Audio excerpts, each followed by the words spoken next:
Good evening, I'm Saul Sainz, and this is ABC-7 Extra Sunday Edition. I want to thank you for sharing your Sunday evening with us. There's a great deal of progress we are all making on the COVID-19 front, worthy of celebrating after the CDC made this announcement on Thursday. Anyone who is fully vaccinated can participate in indoor and outdoor activities, large or small, without wearing a mask or physical distancing. Thursday, the CDC announced it is safe for fully vaccinated people to drop the mask use for both indoor and outdoors. Again, only if the person is fully vaccinated. However, the CDC is recommending people still mask in trains, buses, and hospitals. CDC officials say the new mask requirements are due largely because a big part of the population is fully vaccinated. And on the same day the CDC gave the mask update, local officials announced El Paso reached a new milestone. 50% of El Pasoans are fully vaccinated. That percentage can be attributed to El Pasoans leading the way in getting immunizations, more so than other Texas communities. And that's not just with the COVID-19 vaccine, but flu shots as well. But unlike other communities, El Paso is unique because we are a border city sharing our border with Juarez, a city with a low percentage of fully vaccinated people. Earlier in the week, the FDA and CDC approved the use of Pfizer vaccines for children 12 to 16-year-olds. It was an announcement that will have a huge impact on school attendance, summer school, and summer camps for El Paso's youth. Tonight, I will ask well-known epidemiologist Dr. Ogechika Lozi if dropping the mask use in the borderline is safe given our unique geographical and socioeconomic situation. I will ask my second guest, health authority and pediatrician Dr. Xtra Carranza, if it is safe for children to also drop the mask and head back to the classroom or summer camp if they are fully vaccinated. Joining us is now Dr. Ogechika Lozi. Dr. Lozi is an epidemiologist, as I just mentioned.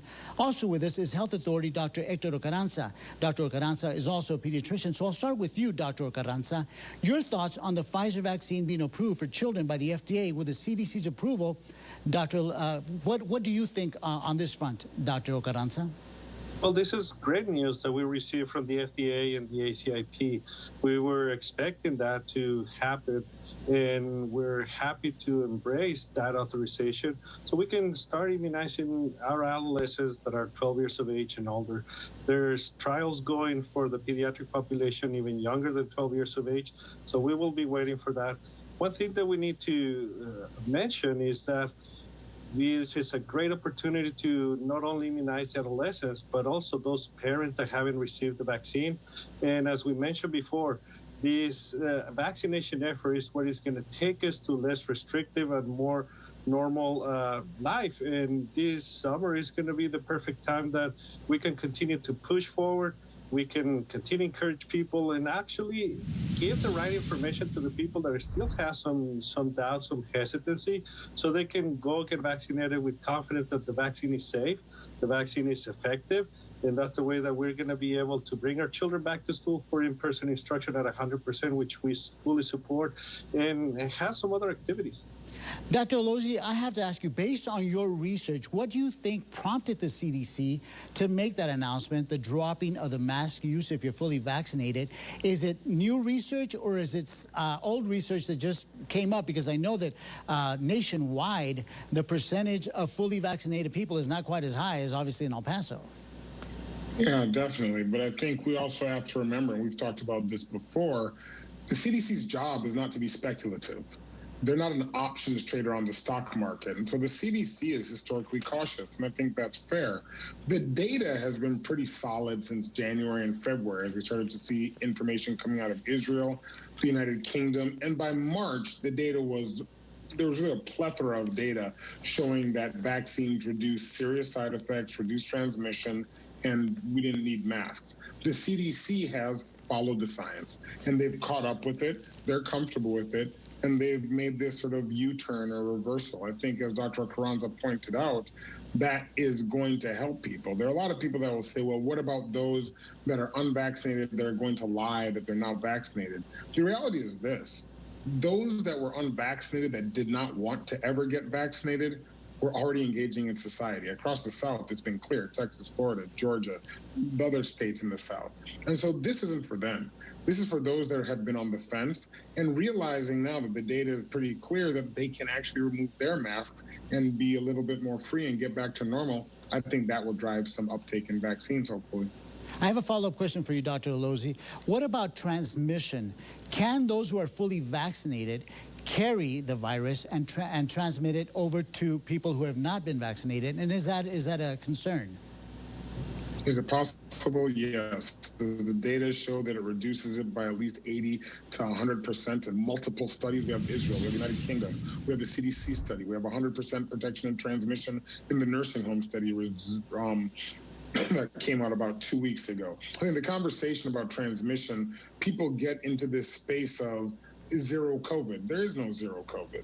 We have reduced it with vaccine to the rate of anything else. In fact, getting in your car and driving post-vaccination, your risk is higher of a car accident than it is of getting a virus. I think there's some other sort of errors we've made in the postmortem of that can be done at a later date. But I think the transmission data is solid, and it's one of the reasons that the CDC has said, hey, post-vaccination, you don't need a mask. Okay, and real quickly, in 30 seconds I have left in this segment, Dr. Ocarranza, any concerns that children who are vaccinated can transmit that to other children who are not transmitted because they are going to be in a classroom in an enclosed area? Well, actually, the data and the studies have shown that the younger the child, the less likely it is that they're going to be transmitting the virus to other children and to adults. It is actually, in fact, that adults are the ones that were transmitted the virus to younger children. And that was observed in the households where one of the parents would bring the virus to the house and then would give the virus to the rest of the family. And in contrast, when there was an index case of a child in a school, and there were some very large studies that were shown that it was extremely minimal, the amount of secondary cases that would come when a young child was an index case and was not transmitted to other children. That was the reason why we support the bringing the children back 100%, especially because of the benefits that we're going to be having for children to come for in-person instruction. And what we need to focus is not just in how much they're going to be transmitted. Those benefits that these children are going to be having in school, how we can teach them to wash their hands, to actually do some other preventive actions. They are wonderful at learning those things, and that's what's going to keep them healthy. Got it. We're going to take a quick break. You're watching ABC-7 Extra Sunday edition. When we come back, I'll ask my guests more about dropping the mask. Should El Pasoans adhere to the stricter guidelines than what the CDC is telling us, given the fact that we are a border city with people crossing the border to and from Juarez every day? You're watching ABC-7 Extra, where news comes first.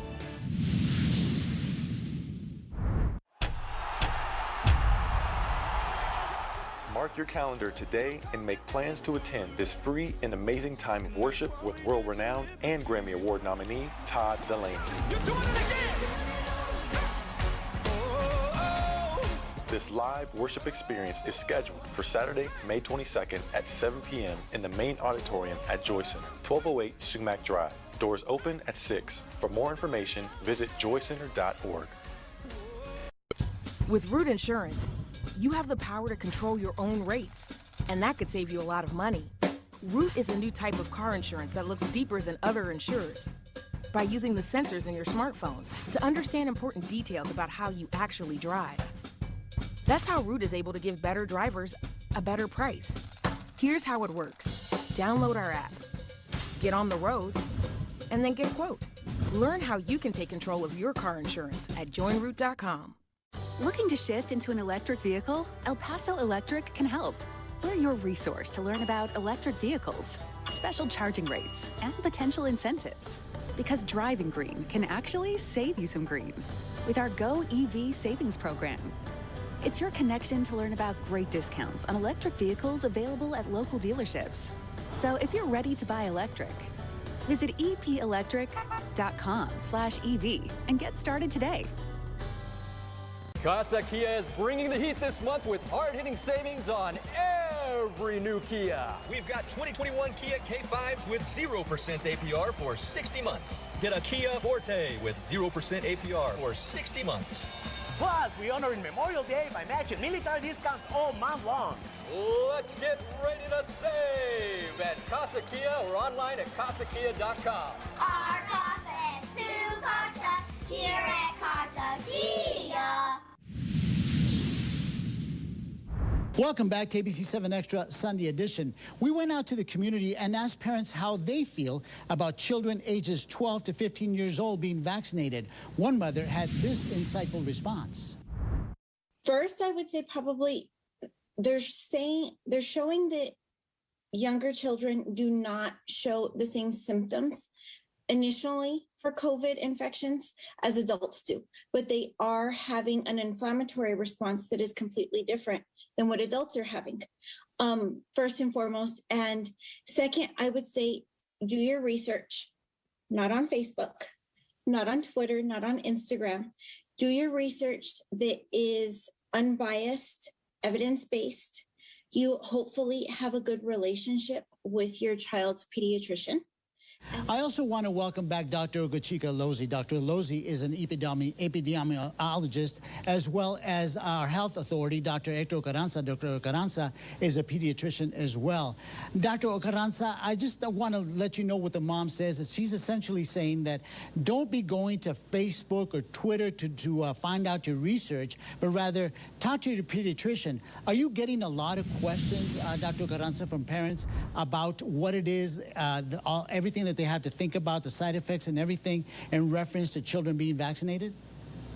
Yes, definitely. And it has given me an opportunity to sit down with those parents and explain to them how looking for information on social media is not the best way to do it. Your pediatrician, your doctor, your primary care provider can give you the right information. If people like to look for information electronically, they can do so in more reputable sources. But actually, every time I see a parent that they bring their child for the vaccines, my question also to them is like, have you received your COVID shot? And if you haven't received it, is there a reason why not? Or if there's any doubts, any questions that I can answer for you, so we can make it clear that it is the right thing to do to receive the vaccine, and that's the way that you're going to continue being healthy, so you can continue caring for your child. So that's the message that we want to continue giving to those parents, because many of us as parents want to protect our children, and they're willing to give the shot to their kids and their children. And when it comes to our health, it's like, well, no, I'd rather do it first for my child. But this is one of those cases where if we parents get vaccinated, remain healthy, we'll be able to provide best care to our children, and we're going to be able to keep our household healthy and safe. Yeah. Dr. Lozi, I do want to ask you, first of all, your thoughts, because I haven't gotten your thoughts on the new CDC guidelines of dropping the mask. And is it something that El Pasoans can do, given the fact that we have so many people crossing back and forth the border where there's low immunization rates?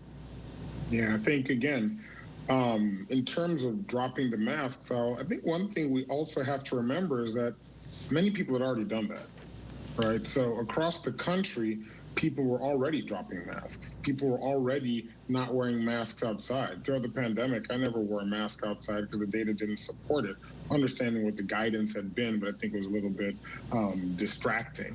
As we're getting to this point, we're really seeing people that are either vaccinated or unvaccinated, and then the subgroup of that is want to continue with mandates and don't. And as I sort of said the other day, we can't get into virtue signaling about being good or bad about it, right? At this point in time, the best process to reduce your risk is get vaccinated.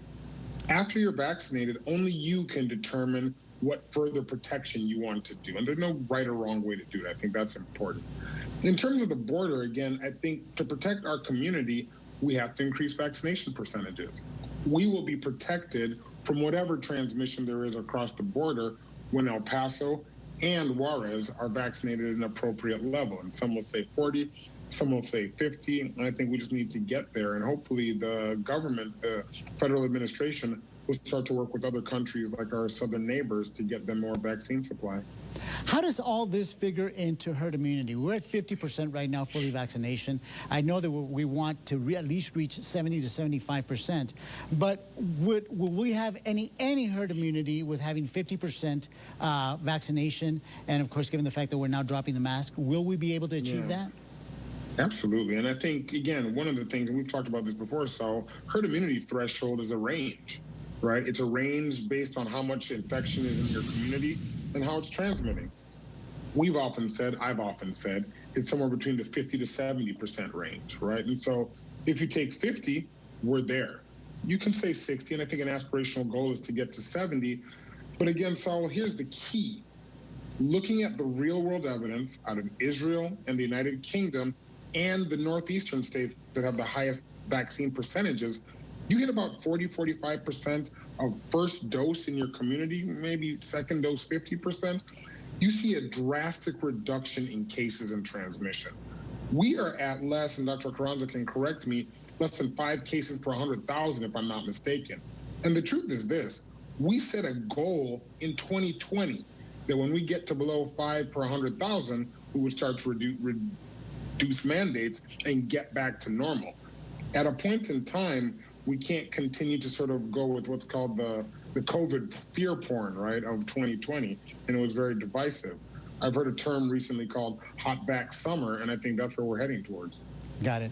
Dr. Carranza, we received an email from a concerned parent of a child with Down syndrome. This parent wants to know about side effects of the vaccine on children with Down syndrome.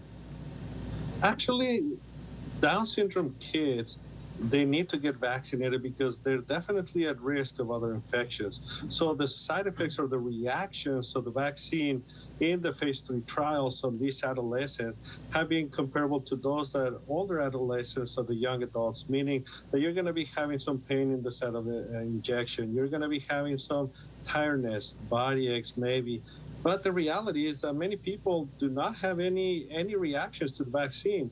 Many people fear that what's going to be the reaction or the long-term effect of the vaccine. And so far, what we have seen in close to probably over 6 months that the vaccine has been rolled out and tried, there hasn't been any long-term side effects.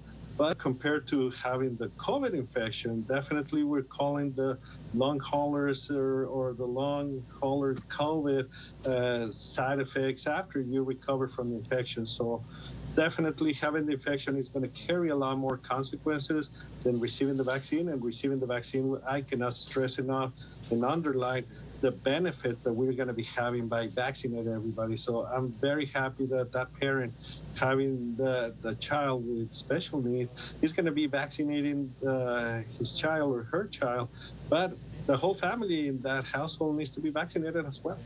All right, we're going to take another quick break. Still ahead, before you go out and hold a mask-burning party, listen to what our experts have to say about what it would take to go back to strict face mask wearing and social distancing. I'll ask both doctors what would trigger a return to those mandates when we come back. An awful lot can change overnight. Breaking news from the ABC-7 Alert Center following 2 separate shootings this morning. ABC-7's Good Morning El Paso knows you need to get up to speed fast. We do know that one of those victims is suffering serious injuries. The ABC-7 Alert Center is Good Morning El Paso's tool for the latest updates to keep your family safe. This is a developing story. Once we learn more information, we'll be sure to let you know on air and online at kvi8.com. Only on ABC-7's Good Morning El Paso. The borderland is strongest when we support each other. That's what Borderland Local Links is all about. Connect with your favorite restaurants, check out activities your family can enjoy, preview upcoming sports and entertainment events. It's all right at your fingertips. Just go to kvi8.com and click on Local Links right there at the top of the page, or scan the QR code on the screen with your phone. Borderland Local Links, supporting local business, connecting you to things that make life better. Unleash the power of zero at Oscar Leaser's Hyundai of El Paso with 0% APR, 0 down, or 0 payments for 90 days on hundreds of new Hyundais. Feel the power of zero with 0% APR for 60 months or 0 down. That's 0 cash out of pocket on any new Hyundai in stock, or get no payments for 90 days. Feel the power of zero on Elantra, Sonata, Tucson, Kona, Santa Fe, and more. Only at Oscar Leaser's Hyundai of El Paso. You may ask yourself, what is a blue raspberry? Or a pink lemon? Or even a strawberry watermelon?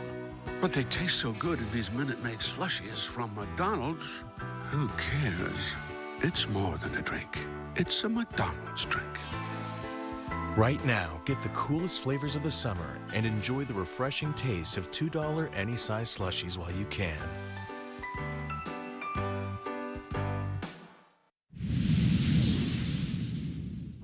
Welcome back to ABC-7 Xtra, and also want to welcome back Dr. Ogachika Lozi. Also with us is Health Authority Dr. Xtra Orcaranza. Doctors, this question is for both of you. Does this mean that the pandemic is over, which is what a lot of people are thinking, or for vaccinated people, or do they still have to take certain precautions? I'll start this time with you, Dr. Lozi. The pandemic's not over by any stretch of the imagination, right? We still have 10 states across the country that are above 10% in what's called excess death. So it's not over. And we still have a large percent of the country that's not vaccinated. Whether you want to vaccinate kids or throw them into that mix or not, it's up to you. People that have concerns that are unvaccinated are going to continue to bear the brunt of this going forward. Once you're vaccinated and you have concerns, you may change your risk. You may say, hey, I don't want to go into a restaurant. I want to continue to wear a mask. And I think that's more than fair. Each individual has to take the decisions for their own and their family's health and figure out what the risks are. I think to answer sort of your second level question about what would it take into the future, I think as we continue to get people vaccinated, Dr. Carranza and his team doing surveillance, the state, federal government, they're continuing to do surveillance around the variants.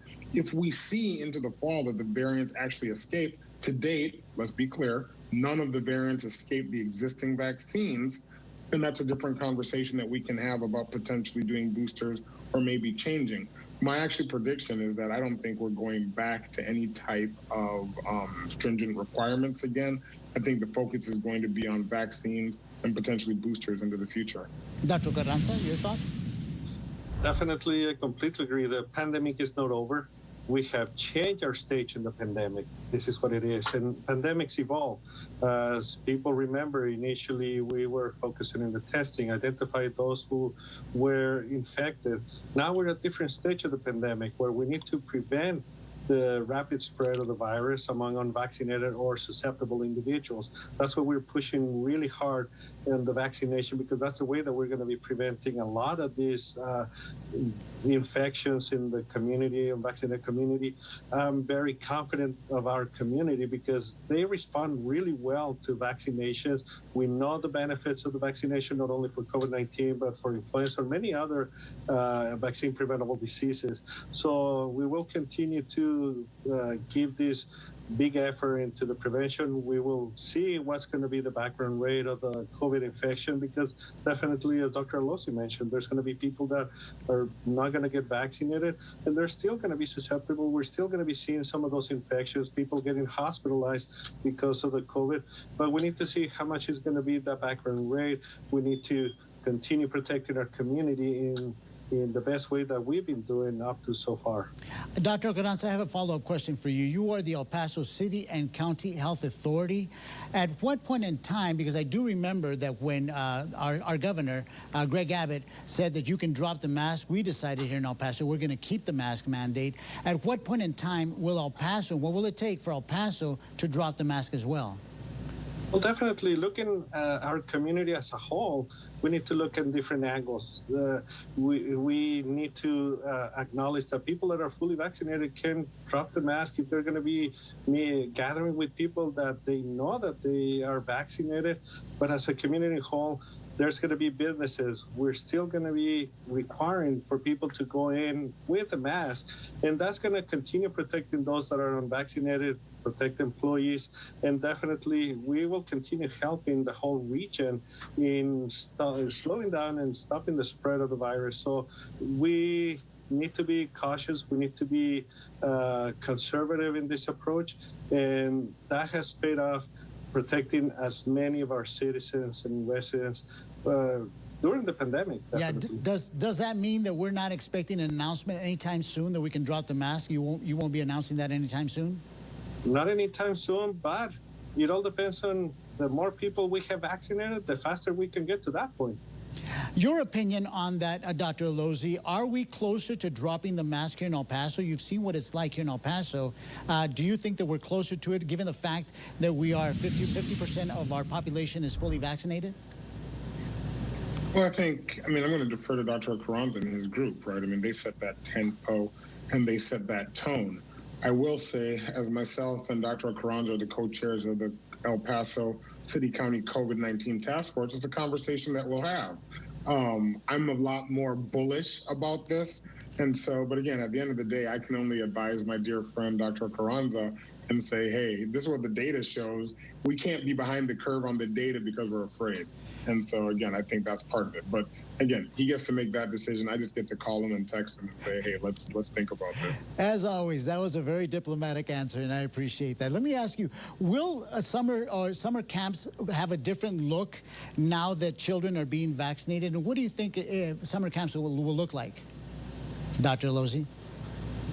I mean, so again, this is where we have to sort of separate the fear and anxiety and the concern, which is rightfully there, from what some of the data shows, right? Like Dr. Carranza said, kids don't transmit as much.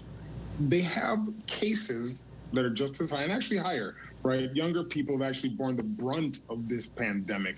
We focus on the deaths because that's what frightens us, but more young kids have actually gotten cases, right? So I think that's important.